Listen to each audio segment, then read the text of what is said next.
temos essa parte aqui que vai tratar acerca da forma dos anjos.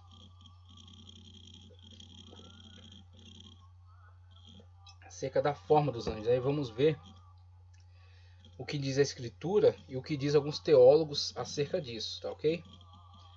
Então, primeiramente, falando acerca da forma dos anjos, é interessante a gente trazer algumas definições, como por exemplo, esse recurso que é muito utilizado dentro da linguagem bíblica, tá ok? Dentro da linguagem teológica, que é o chamado antropomorfismo, tá certo? Sendo antropo, humanidade, não só homem do gênero masculino, tá certo?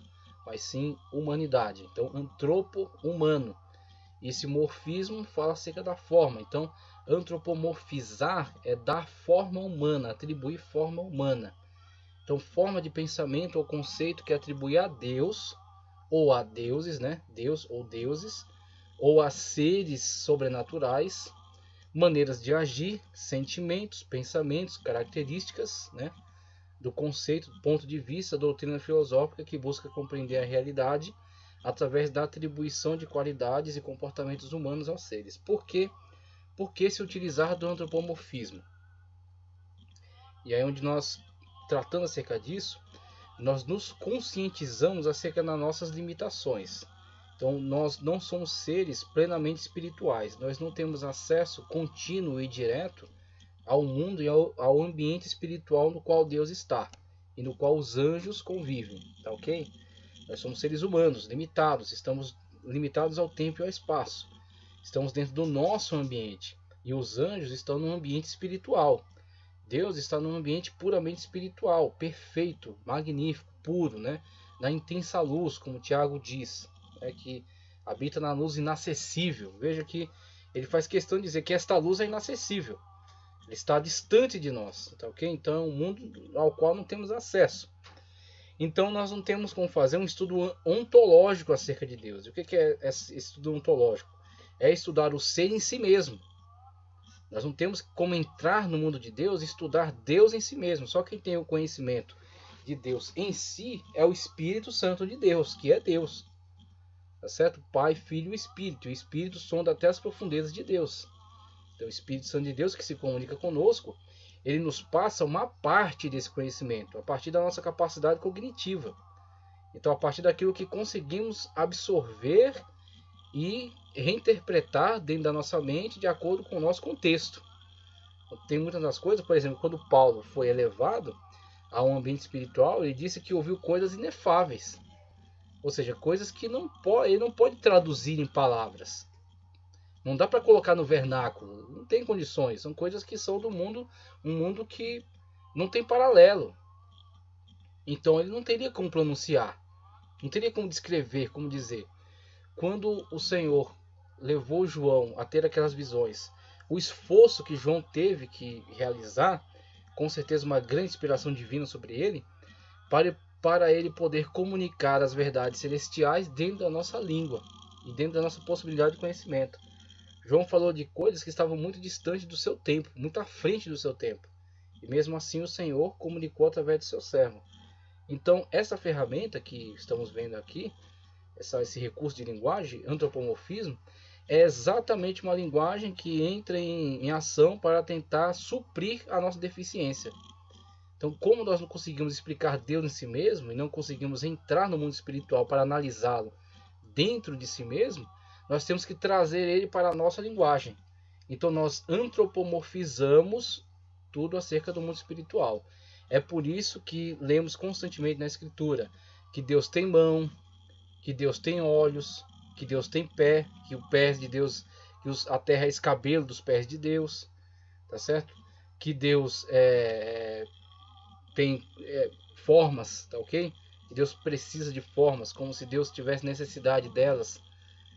E por que atribuímos a Deus essas formas? Porque não temos capacidade de escrever Deus em si mesmo, nas suas próprias características, tá ok? Então temos que atribuir a Deus as nossas características para poder conseguir falar alguma coisa acerca dele. Por isso precisamos antropomorfizar, mas ao antropomorfizar, necessariamente estamos usando um recurso de linguagem nossa, por isso ineficaz, ineficiente.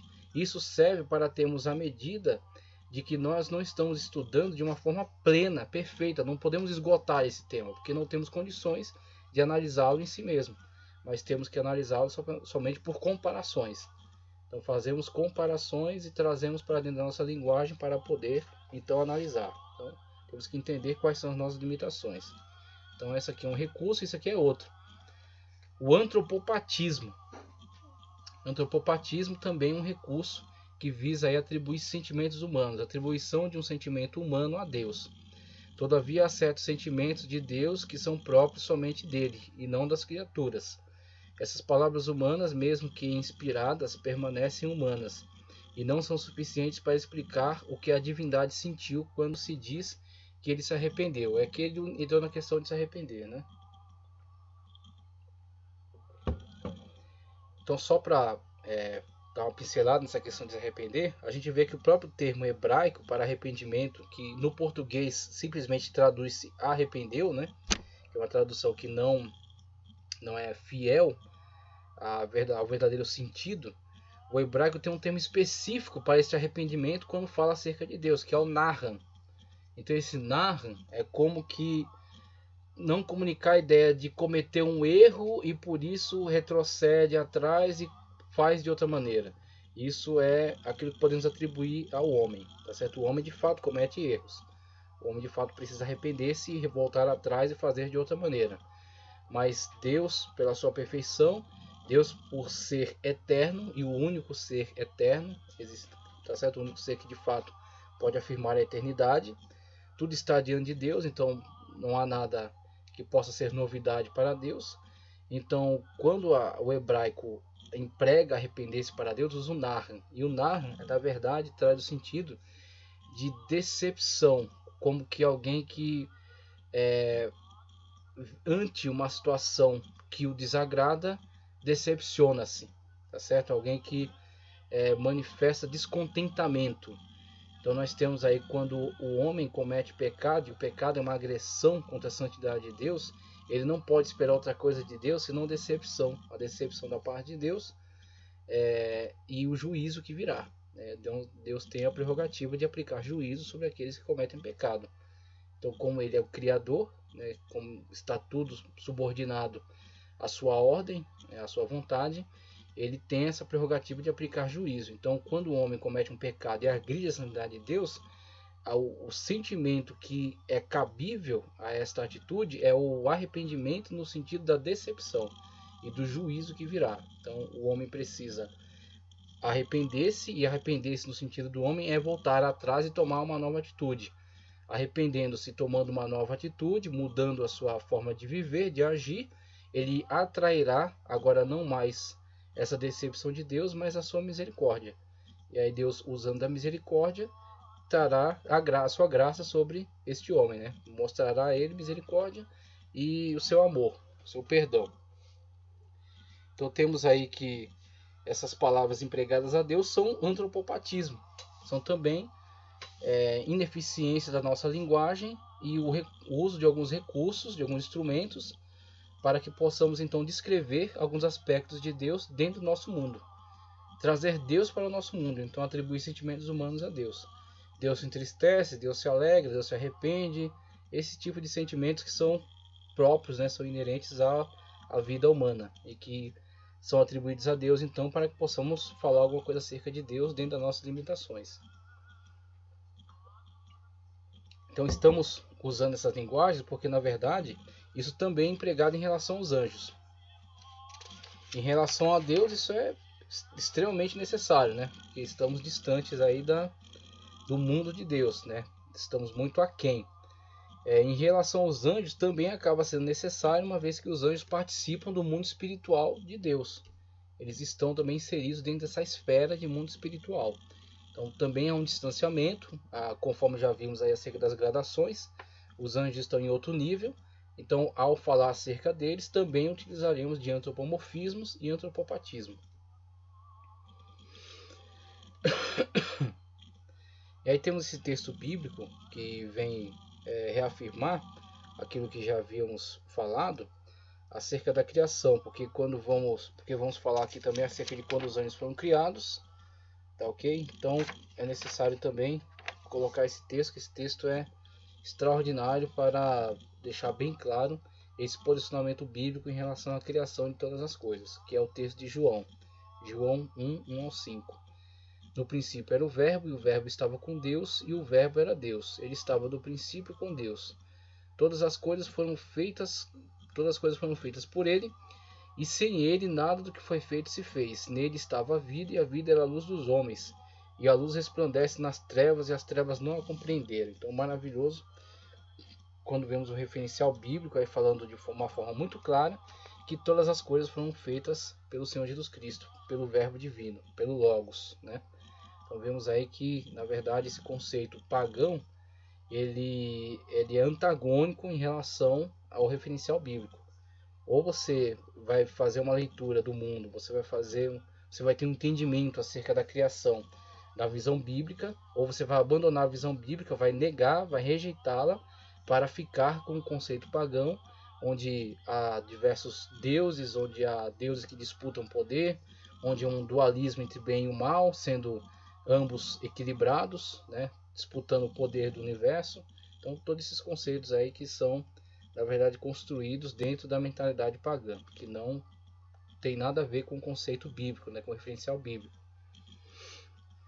Então, acerca dos anjos, entrando agora nesse ponto que fala acerca da forma, tá ok?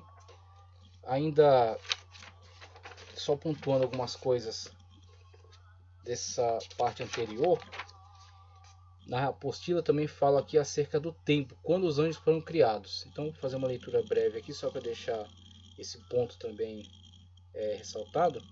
A Bíblia não nos declara com clareza a respeito do tempo em que os anjos foram criados, mas deduzimos que eles foram criados antes das coisas materiais. Porque conforme Hebreus 11:3, o invisível precede o visível, o espiritual o material. Veja, pela fé entendemos que o universo foi formado pela palavra de Deus, de modo que aquilo que se vê não foi feito do que é visível. Veja ainda o que diz Jó 38:7. Se o espiritual precede o material e o invisível precede o visível, os anjos são seres espirituais e, portanto, invisíveis. Então podemos afirmar que eles fazem parte da criação primária de Deus, num passado desconhecido. Então, só para deixar claro, acerca da ordem das coisas, como o espiritual precede o material, os anjos foram feitos antes do mundo material, do mundo físico. Com relação a tempo, não há possível determinarmos, uma vez que não há essa informação. Então, como a Bíblia não nos dá esse tipo de medida de tempo, né, nenhum tipo de mensuração de tempo, então não podemos fazer afirmações ou nos deixar levar por especulações intensas. Então tem alguns pensadores que se deixam levar por intermináveis especulações, mas isso não é frutuoso, né? Isso aí não é edificante, então não é necessário. Apenas temos que saber que os anjos foram criados antes da criação material. Acerca da questão da questão dos anjos serem imortais ou imortalizáveis, ele também traz um texto aqui que diz: os anjos também não são absolutamente imortais, como explica a teologia tradicional e popular. Eles foram criados imortalizáveis. E o que ele quer dizer com isso? Só existe um ser eterno, e este é Deus, Pai, Filho e Espírito Santo. Este é eterno, não tem princípio nem fim, tá ok? Então, a definição básica. Fora isso, tudo foi criado e teve um princípio. Tem um princípio, mas não necessariamente terá fim. Então é o que se chama, inclusive eu li aqui em Tomás Aquino, perpétuo. Então, ser perpétuo, ele teve um princípio, mas não necessariamente ele tem fim.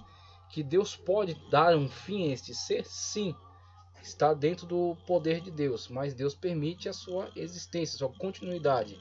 Eu achei interessante também, eu acho que um posicionamento que eu vi no Severino Pedro, falando acerca dos seres decaídos, da sua condenação eterna, da sua condenação, veja, a palavra eterna mal empregada, né? A gente tem o costume de usar a palavra eterna, mas a sua condenação perpétua, vamos colocar assim. Eles terão contínua condenação, e ele, de uma forma muito inteligente, ele disse: eles terão existência, mas não vida. Então Cristo, por exemplo, acerca dele é dito que ele é a vida. Então vida e existência a gente pode até pensar aqui uma diferenciação, ter vida, ter ânimo, né? Ter alegria, satisfação, contentamento, ser iluminado por Deus, ter vida, porque Cristo é luz e é a luz dos homens, é a vida dos homens. Então uma coisa é ter vida, outra coisa é apenas existir, que é o que esse teólogo pontuou, que eu achei muito interessante. Eles serão condenados, terão condenação perpétua, continuarão existindo, mas não terão vida, não serão iluminados pela luz de Deus, não terão nenhum tipo de prazer, não lhes será comunicado nenhum tipo de virtude, né? Então terão existência, mas não vida. Eu achei muito interessante isso. E aqui ele deixou apenas esse ponto aqui ressaltado, no sentido de eles serem imortalizáveis, né? Ou seja, eles tiveram princípio em algum momento, mas não tem fim de existência. Deus permite que eles perpetuamente existam. Acerca da forma, então, ele começa a discutir aqui acerca dos seus corpos, da sua individualidade e acerca de sexualidade dos anjos.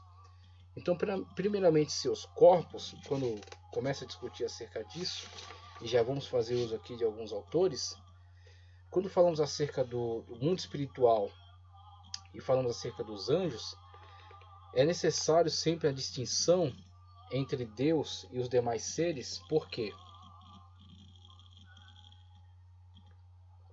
Existem alguns atributos incomunicáveis de Deus que conferem ao Senhor características que o diferenciam dos demais seres espirituais. Os anjos também são seres espirituais, mas não como Deus. Então Deus não precisa de corpo. Deus não precisa, Deus não pode ser contido dentro de algo que seja limitador.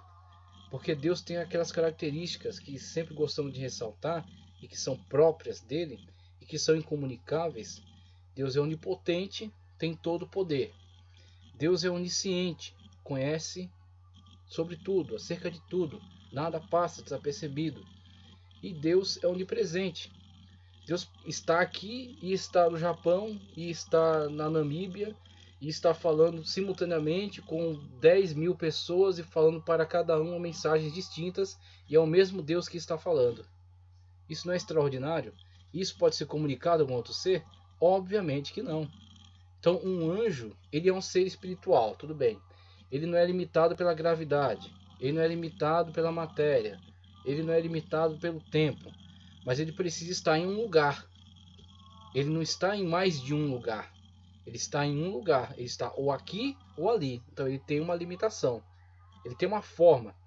E aí eu achei muito interessante de Tomás Aquino é que dizer que ele tem forma não é necessariamente dizer que ele tenha corpo.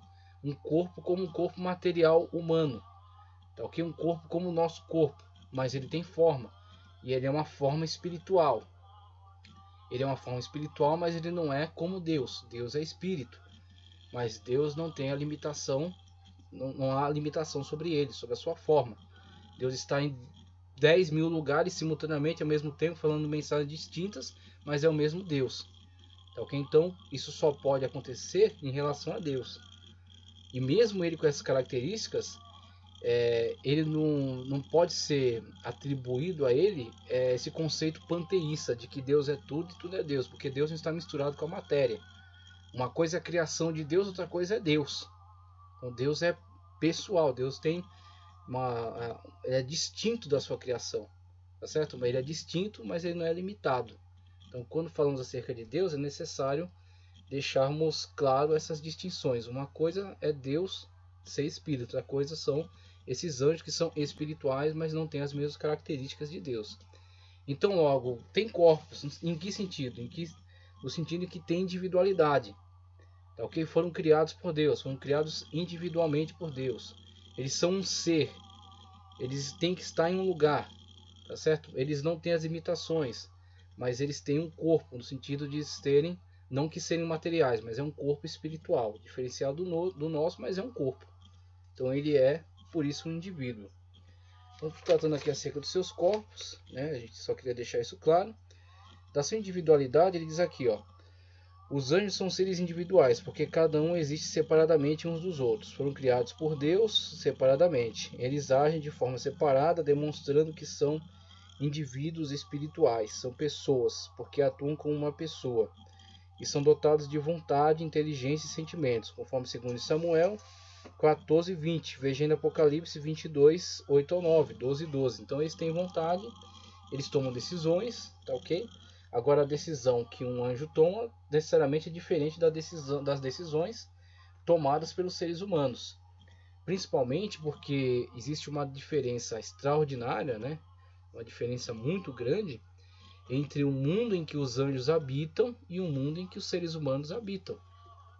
Então, quando olhamos para os seres espirituais, para os anjos, nós vemos que eles habitam um mundo em que a sua existência é perpétua. Eles não estão subordinados ao tempo cronológico. Eles habitam na mesma esfera de habitação do próprio Deus. Enquanto que os homens estão habitando no mundo físico, tá certo? Onde há passagem do tempo. O homem tem uma vida limitada, tá ok? Então essa vida já foi maior, agora é bem menor. E a passagem da vida dentro do ser biológico, do ser humano, existem modificações de caráter, modificações de capacidade de inteligência. Então um homem aos 7 anos de idade não é a mesma coisa de um homem aos 50 anos de idade.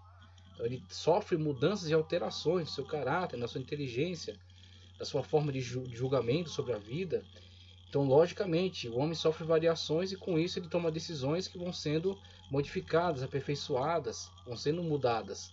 Então, para o homem, é possível essa questão do homem tomar uma decisão, arrepender-se dessa decisão tomada, depois voltar atrás, restabelecer aquele seu estado anterior. Então o homem vai tendo essa alteração, essa mudança. Ele toma a decisão, se arrepende dela, depois retorna. Por causa mesmo do mundo em que vive, das condições nas quais vive, tá certo? Na sua forma na qual foi criado. A forma na qual ele foi criado, onde ele se desenvolve ao longo do tempo e onde ele terá uma cessação de existência, passando para uma outra forma de existência. Tá, okay? Os anjos não sofrem essa variação. Os anjos não sofrem essas mudanças. Os anjos não estão subordinados ao tempo. Então, logo, uma decisão tomada dentro de um mundo espiritual não é a mesma coisa de uma decisão tomada dentro de um mundo biológico, físico, né? Dentro de um tempo cronológico. Por isso que nós não observamos nenhuma perspectiva bíblica no sentido da possibilidade de arrependimento enquanto a decisão de um ser espiritual. Os anjos têm livre-arbítrio, mas não como o livre-arbítrio do homem, porque os anjos não sofrem as variações que sofrem os homens. Então os anjos tomaram uma decisão. Uma terça parte dos anjos foi arrastada, como diz Apocalipse, né? O dragão que com a sua cauda arrastou a terça parte das estrelas do céu. Uma terça parte das estrelas do céu, que também é uma forma de falar acerca dos anjos, concordou com a decisão de Satanás de tentar se rebelar, de se rebelar contra Deus, de tentar colocar-se acima de Deus. E nessa decisão louca, né, e esses que foram partidários dela, uma vez que tomaram essa decisão, eles sofrem e sofrerão perpetuamente a consequência de sua decisão. Então, não existe essa variação. Os anjos que ficaram com Deus, né, 2/3 dos anjos que ficaram com Deus, estão com Deus e permanecerão com Deus. E essa decisão permanece, é perpétua. Da mesma forma, o 1/3 que tomou a decisão por endossar essa atitude louca, né, do diabo, que não era o diabo na época, a gente procura qualificar como querubim ungido a partir daquela referência da profecia em Ezequiel, falando acerca do rei de Tiro, mas entendemos que é uma profecia de duplo sentido. Então procuramos qualificá-lo como querubim ungido naquela época. Aqueles que participaram com ele dessa tomada de decisão, a decisão também é perpétua. Então é uma decisão, é um livre-arbítrio, mas ele permanece no tempo, não sofre variação, uma vez que o anjo não sofre variação ao longo do tempo.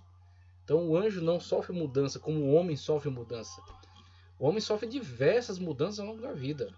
Várias mudanças ao longo da vida. O anjo não. O anjo permanece nesse mesmo estado. Assim, não há possibilidade de arrependimento. Nem daqueles que ficaram com Deus em relação a caírem, nem aqueles que caírem em relação a retornarem. Então que permanece do mesmo modo, do mesmo jeito. Em relação à sexualidade, ainda tratando acerca dessa questão que falamos agora, que abordamos, e também falando também acerca daquilo que já havíamos tratado, no sentido de Deus ser o criador de todos os seres, que Deus não tem um co-criador, não há um outro ser fora de Deus que tenha criado outros seres, tá ok? Que dispute com Deus espaço, mas que na verdade tudo é centralizado em um só criador. Deus é o criador de todas as coisas. A gente lê esse texto aqui de Jó 38, 1 ao 7, mas na verdade só o último versículo, quando diz aqui, ó: quando as estrelas da alva juntas alegremente cantavam e todos os filhos de Deus jubilavam. Então Deus falando com Jó, né, trazendo Jó para a realidade, né? Jó cobrando de Deus algumas respostas, e Deus então passa a interrogar Jó, né, e perguntar para ele acerca de algumas questões que estão muito além da sua possibilidade de resposta, somente para conscientizá-lo, né, da sua posição. Então, dentre essas palavras, né, ditas por Deus a Jó, encontramos essa declaração: quando as estrelas da alva juntas alegremente cantavam. E é interessante que nisso nós podemos ver uma declaração de Deus acerca da totalidade das estrelas da alva, como são ditos aqui, os filhos de Deus, Bená Elohim, que tanto são os homens como os anjos, todos são criados por Deus, então são filhos de Deus, diferentemente de uma visão que dizia que apenas no Antigo Testamento apenas os anjos são chamados de filhos de Deus, mas na verdade no Novo Testamento a gente vai ver uma inversão. A igreja, aqueles que aceitam a Cristo, são chamados filhos de Deus, e os anjos são chamados sempre servos de Deus. Então esse termo ele é intercambiável, tanto podem ser homens como podem ser anjos, tá ok? E vemos aí que todos os filhos de Deus, todas as estrelas da alva, juntamente rejubilavam nesse tempo, né, antes da nossa criação, no qual todos esses seres celestiais juntamente estavam adorando a Deus na sua presença e vivendo em comunhão. Houve um tempo que todos eles estavam em plena comunhão, e um terço deles depois não gozará mais desta comunhão, apenas para deixar isso claro aqui. É aquilo que eu acabei de falar, a diferença entre o tempo eterno, né, o tempo, no caso, para Deus eterno, para os seres espirituais perpétuo. Mas mesmo essa perpetuidade dos seres espirituais é muito diferente em relação ao tempo cronológico e as mudanças que o homem sofre ao longo da sua história. Com isso, há enorme diferença entre as decisões tomadas dentro de um âmbito de existência e de outro âmbito de existência, né? Aqui é apenas um quadro que nós colocamos somente para ressaltar um pouco dessa situação em que o diabo, anteriormente o querubim ungido, e essa terça parte que se afiliou a ele, a loucura de sua decisão, né? Porque muitas pessoas se veem perplexas diante dessas afirmativas, em como um ser que estava num lugar perfeito, um ser que habitava num lugar maravilhoso, extraordinário, num lugar de paz, de alegria, né, de grande gozo, de intenso gozo, como que ele pode ter tomado tal decisão que o levou à queda, né? Como é que nós podemos conceber que um ser venha tomar tal decisão que o leve a tal estado de degradação no qual está atualmente?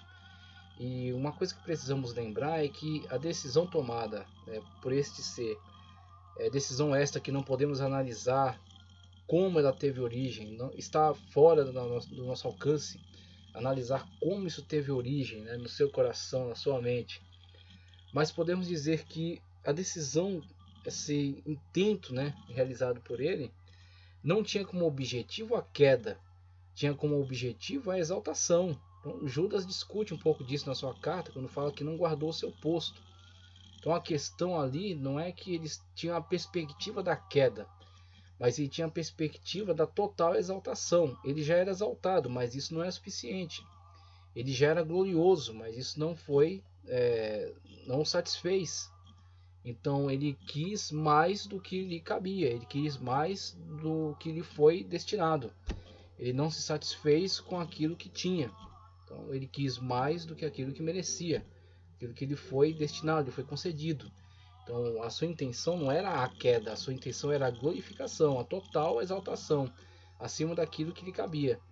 E como consequência viu a queda, a destruição, a degradação e o ser no qual se tornou Satanás e os demônios, né? Então os demônios aí subordinados à sua ordem, mas na verdade todos seres decaídos, seres degradados e que estão desfigurados e que estão já de antemão condenados, né? Estão condenados aguardando apenas o final cumprimento desta sentença, quando serão atirados ao lago de fogo e perpetuamente terão existência, mas não vida.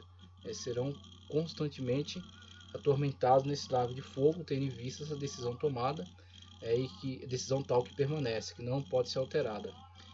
E quando observamos a loucura dessa decisão, na verdade isso não é muito diferente das pessoas que são abordadas e que a elas é anunciado o Evangelho de Cristo Jesus e o total perdão de Deus por meio da sua palavra, né? Quando lhes é ofertado a graça divina, a graça salvífica, na qual o Senhor anula os seus pecados, o Senhor imputa a sua justiça a ela e permite que ela seja santificada, seja justificada, seja regenerada, seja feita uma nova criatura e possa estar instantaneamente na presença de Deus.